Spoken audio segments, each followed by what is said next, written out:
Hello everyone, আজকে আমি চলে গেলাম আমাদের ঘরেরই পাশের একটা মন্দিরে পুজোতে। তো অনেক দিনের মানসিক ছিল, সেটাই আমি চোকাতে গিয়েছিলাম। আর এখানে দেখো বাবা মহাদেবের কাছে এত ভিড় যে আমি বাবাকে দর্শন করতাম, তারপর ভিড় ঠেলে দর্শন করেও নিলাম। তো তারপর এখানে একটু আড্ডা মারছিলাম, এই যে টুনিকে নিয়ে একটু হাসি ঠাট্টা হচ্ছিল। তো তারপরে আমাদের দেখা হয়ে গেল। দেখো আমার পুচকি বুড়ির সঙ্গে, ও আমার খুব প্রিয়, খুব মানে ওকে আমার খুব দারুণ লাগে। তারপর এখানে চলে এলাম একটু পুজোর জোগাড় করে নিতে। তারপরে শুরু হয়ে গেল আমাদের গণ্ডি কাটা।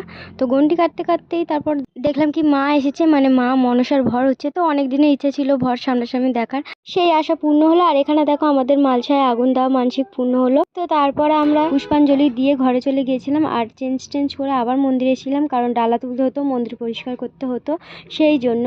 তো এখানে আমি মন্দির টন্দির সব পরিষ্কার করে নিয়েছি, মানে আমি একা না, আরও লোক ছিল। তারপর বাপি আমাকে বললো যে মাইকে বল, তাহলে সবাই শুনতে পাবে। তো ভিডিওটা আমি এই পর্যন্ত করছি আজকের মতো। দেখা হচ্ছে নেক্সট শর্টে।